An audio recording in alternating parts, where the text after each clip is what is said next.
You know those days, right?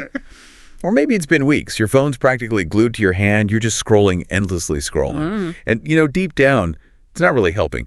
But it's become this automatic reflex almost, a way to fill every quiet moment. Or maybe you're caught in that other trap, the relentless pursuit of achievement. Oh, yeah. That constant pressure to do more, be more, always pushing. Always striving. Yeah. What if, and this might sound a bit counterintuitive, what if we told you there's an antidote right there? Something that doesn't need another complicated app or some exhausting new routine, but instead just invites you to, well, play. Today, we're taking a deep dive into exactly that, the profound and often really underestimated power of having a hobby. Yeah, and this isn't just about passive leisure, like, kicking back and watching TV. Not at all. Yeah. We're exploring how consciously, actively engaging in activities you genuinely enjoy can dramatically recharge your mind and your body. Build resilience too, right? Yeah. For all the challenges life throws at us. Yeah. Absolutely. Build resilience and significantly cut down on that pervasive stress that, let's face it, modern life piles on. So you're going to hear about some fascinating research today. We are. And also some really practical, actionable ways you can make this shift in your own life. Okay, let's unpack this. Yeah. Because, for so long, many of us have been sort of programmed, haven't we? Completely. To believe that relentless work, constant hustle, focusing only on achievement, that's the key. Yep. The only key to happiness and success. It's almost ingrained, this idea that if you're not constantly pushing, you're somehow falling behind. Right. And leisure feels like a luxury, something you earn, not something you need. But what if that's not just, part of the picture? What if it's fundamentally incomplete? What if the opposite is actually closer to the truth? That's the crucial question. And what's really fascinating, is that the neuroscience, it's actually backing this up now. More and more. Is it? Yeah, there was this recent, quite groundbreaking study. It involved participants from really different cultures, India, Turkey, the UK, and it consistently found that actively prioritizing what the researchers called hedonism, which basically just means pursuing enjoyment. Right, enjoying things. Exactly, and also self-direction. So the freedom to pursue your own goals, your own interests, prioritizing those two things led to significant measurable increases in overall well-being. Okay, measurable increases.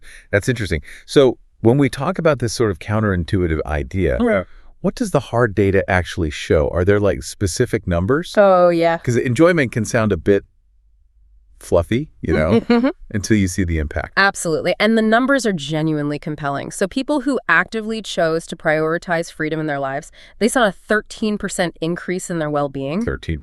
13%. And interestingly, they even reported sleeping better sleep quality. Wow. Okay. But here's where it gets really relevant for our conversation today.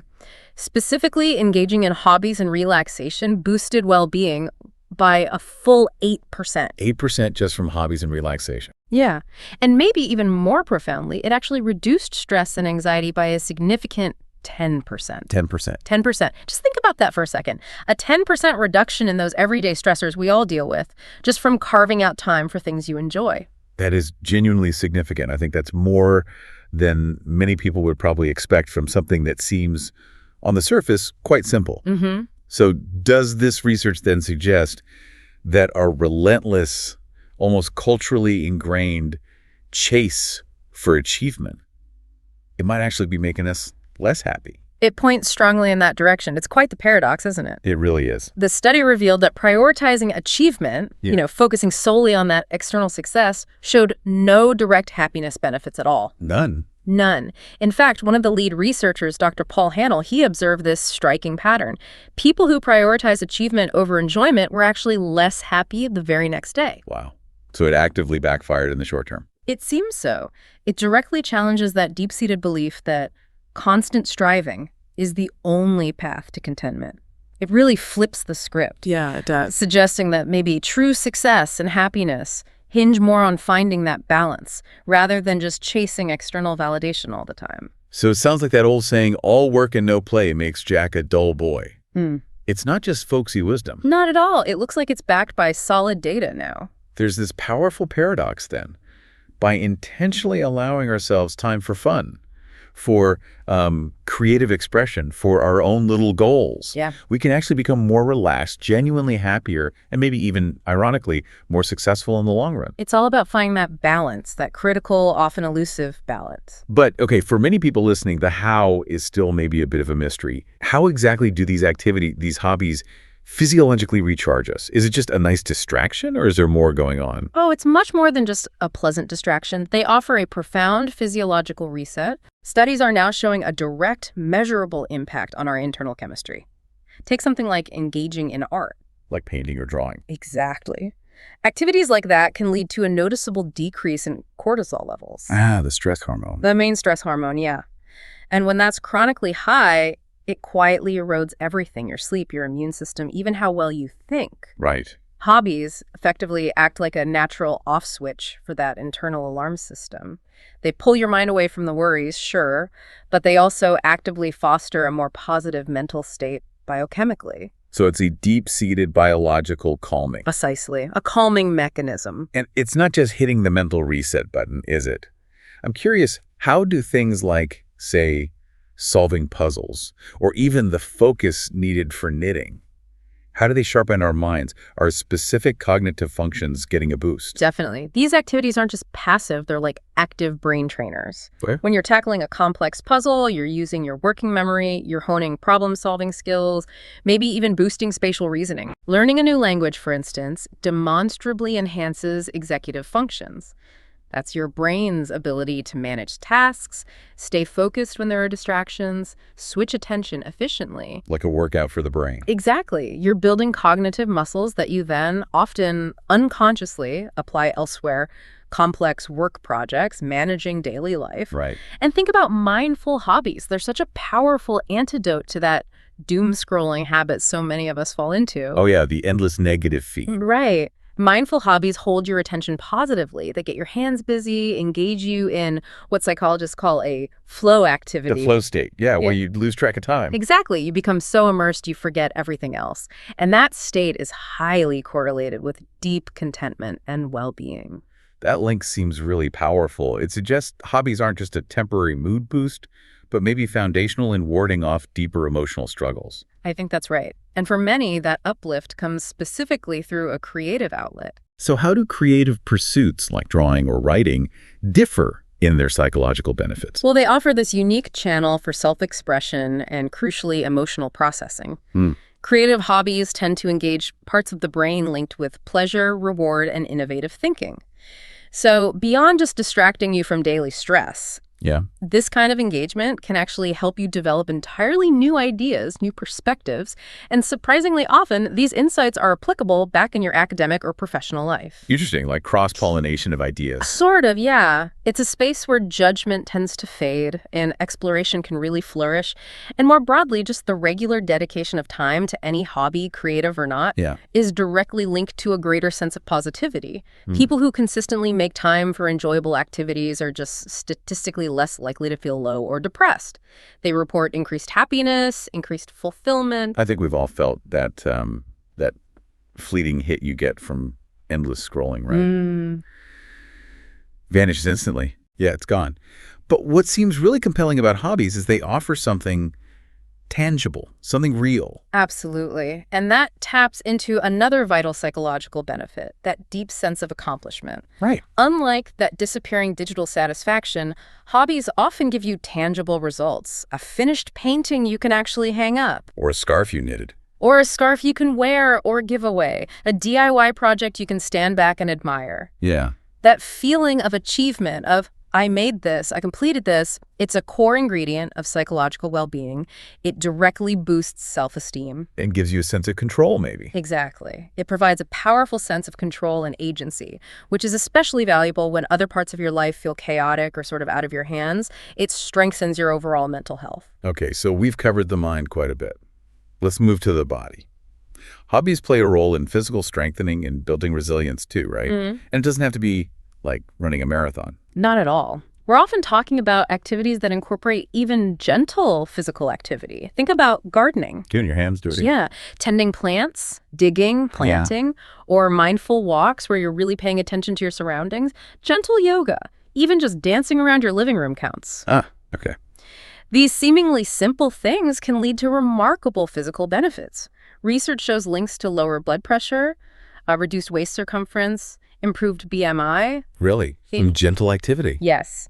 And consider the power of just being outside. Even 10 minutes spent purposefully outdoors can significantly boost your mood and sharpen your focus. 10 minutes, that's achievable. It is. These activities offer purposeful motion, movement with intention, and they often instill a sense of peace, especially if you're connecting with nature. Motion with calm. I like that. And this all loops back to building what we call mental resilience, that ability to bounce back, to cope with pressure without, crumbling. How do hobbies build that specific strength? It's more than just coping. It's actively building your psychological armor, piece by piece. Okay. The really profound insight here is that hobbies, even the simple ones, they become like mini laboratories for resilience. Laboratories for resilience. Explain that. Well, think about it. When you patiently master a tricky new stitch in knitting, or you finally figure out that stubborn puzzle, or learn a new chord on the guitar that felt impossible at first, you're not just gaining a skill, you're subtly rewiring your brain. You're teaching yourself, okay, I can tackle challenges, I can learn, I can adapt. I see. It's practice. It's hands-on, low-stakes practice. And that confidence, that learned ability to persevere through frustration in your hobby, it then spills over. It makes you inherently more capable of facing the bigger, messier challenges in your work or personal life. So it changes how you see obstacles. Exactly. You start to transform them into opportunities for learning and growth. That's the essence of a growth mindset, and hobbies are a fantastic way to cultivate it. That is a really profound way to frame it. Hobbies as mini resilience boot camps. Sort of, yeah. And we can't talk about well-being without touching on connection, can we? Especially now. Yeah. How do hobbies fight against that epidemic of loneliness we hear so much about, which has serious health implications? It really does. Prolonged loneliness is devastating. It can be as harmful to your physical health as smoking 15 cigarettes a day. 15? Wow. Yeah.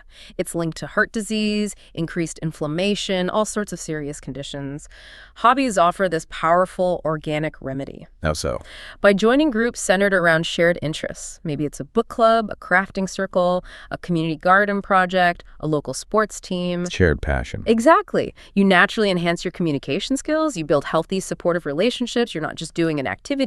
You're becoming part of a community. That makes perfect sense. Yep. Connection grows from shared interest. Indeed. And there's data here, too. A significant study found that people who actively engage in hobbies with others report consistently higher life satisfaction. Higher satisfaction when it's social. Yes. That sense of belonging is intrinsically linked to better well-being. And get this, that social connection, often sparked and nurtured through hobbies, can potentially reduce your chances of mortality by as much as 50%. 50%? That's staggering. It is. It just highlights how fundamentally vital human connection is for our holistic health. And hobbies are this surprisingly effective gateway to forging those essential bonds, like social lubrication for navigating life. Okay, so I think we're thoroughly convinced. The power of hobbies is clear. But now comes the big hurdle, the one everyone raises. Time. The time challenge. How on earth do we fit these things into our already jam-packed lives? So many people feel they just don't have the time, always prioritizing work, external demands. Right. But as we've just discussed, making time for these activities isn't a luxury. It's actually crucial for long-term well-being, and ironically, maybe even for sustaining your productivity. So how do we start? What's the practical advice? The absolute key is don't aim for perfection or some huge, daunting project right out of the gate. Okay, avoid overwhelm. Exactly. Yeah. That's a recipe for giving up before you start. Instead, start small. Really small. Build momentum. Like how small? Maybe just 10 or 20 minutes a day, perhaps right after work as a transition, or maybe before dinner. Just find a small pocket. 10 minutes, okay. Achieve those small early wins. Finish a tiny sketch, knit a few rows, solve one small puzzle. That creates a tangible sense of accomplishment. And that feeds motivation. Precisely. It creates a positive feedback loop. It starts feeling less like another chore on the list and more like a genuine reward you look forward to. That's a great point. We often think hobbies need hours, but just a few minutes can make a difference. And let's be honest, a lot of our no-time feeling comes from digital distraction. Oh, absolutely. A huge chunk of it. So how do we set boundaries there? Any tips? It really comes down to making a conscious choice. We need to intentionally create, say, no phone zones or no phone times. Or consciously reallocate time you might typically spend mindlessly scrolling social media or just passively watching TV. Ask yourself honestly, what truly fills your cup versus what subtly drains your energy? That's a good question to ask. Could that half hour you just spent refreshing your feed be better used sketching, listening intently to music, tinkering with something, going for that short walk? The answer is almost always yes. So it's an active decision. Choose enrichment over digital drift. Exactly. Digital inertia is easy. Enrichment takes a small activation energy. And when you are doing your chosen hobby, how do you get the most out of it? It's not just about mechanically going through the motions, is it? Not at all. To really maximize the relaxation and the well-being benefits, the key is mindfulness. Being present. Fully present, singularly present in that moment. Really notice the tactile sensations, the texture of the yarn, the feel of the paintbrush, the resistance of the garden soil. Pay attention to the colors, the sounds, the rhythmic motions involved. And yeah, your mind will wander. That's normal. When it does, just gently, without judging yourself, bring your focus back to the activity itself. That conscious presence is what transforms the hobby into something almost meditative. Amplifying the benefit. Profoundly amplifying the mental health benefits. It truly allows you to disconnect and properly recharge. That's a powerful shift. Now, for those listening who are thinking, okay, this sounds great, but I honestly don't know what my hobby is, what's your advice? Do you have to pick one thing and stick with it forever? Absolutely not. Please don't feel that pressure. The best advice is experiment, mix and match, be curious. Try things out. Yeah. Your perfect hobby, or maybe your perfect hobby for right now, might be something you never expect. Don't hesitate to try new things. Maybe it's fly fishing, maybe it's those mindful coloring books. Or even gaming. Or even, surprisingly to some, casual video gaming. Research actually shows it can reduce stress levels quite effectively, comparable even to meditation as long as it's managed well and doesn't become excessive. So yeah, it's completely okay if your interests change and evolve over time. The goal isn't lifelong commitment to one specific activity. It's commitment to the practice of incorporating enjoyment and self-direction into your life. The practice itself. Got it. And finally, how do we make sure this great idea doesn't just become another good intention that kind of falls by the wayside after a week? The sustainability question. You have to prioritize it and, crucially, schedule it. Go to the calendar. Literally, treat your hobby time like an important non-negotiable appointment. Allocate dedicated, protected time for it in your weekly or maybe monthly schedule. Protect the time. Or protect it. This isn't a nice to have if you get everything else done. It's an essential part of your self-care routine. Just like you schedule work meetings or doctor's visits or time with family, schedule time for your own well-being through your hobby. View it as an investment. Absolutely. An investment in yourself with tangible returns on your mental, emotional, and even physical health. Okay, so wrapping things up, we've really seen today how hobbies are so much more than just, simple pastimes. Much more. They're powerful, active tools for deep self-care. And it's backed by solid research showing their ability to genuinely reduce stress, improve mental and physical health, boost creativity. And forge those really meaningful connections we talked about. Yeah, they seem absolutely fundamental, actually, to building true resilience and living a life that feels balanced and ultimately fulfilling. I think the key lesson here, and it really pushes against the grain of modern culture, is this. In a world that constantly screams, achieve more, hustle harder, always be on, perhaps the deepest, most sustainable satisfaction comes from consciously choosing to play more. Play more. Yeah. Valuing freedom, valuing enjoyment, cultivating new skills, not just because they might advance your career, but for the sheer, unadulterated joy of learning and doing something just for you. For the pleasure of engaging with life on your own terms. So as you, our listener, reflect on this deep dive, here's something to maybe mull over. What small spark of curiosity, or maybe a forgotten passion, what could you rekindle today? What single mindful step could you take, maybe even right after this, to invite a little more peace, a little more purpose, and yeah, some genuine play back into your daily rhythm? That perfect hobby, or maybe just a new interesting one to try, it's out there waiting, ready to make a real difference to your well-being. We really hope this conversation has given you plenty to think about and maybe inspired you to carve out that tranquil, vital space in your own routine. It's so worth it. Join us next time for another journey into being well-informed.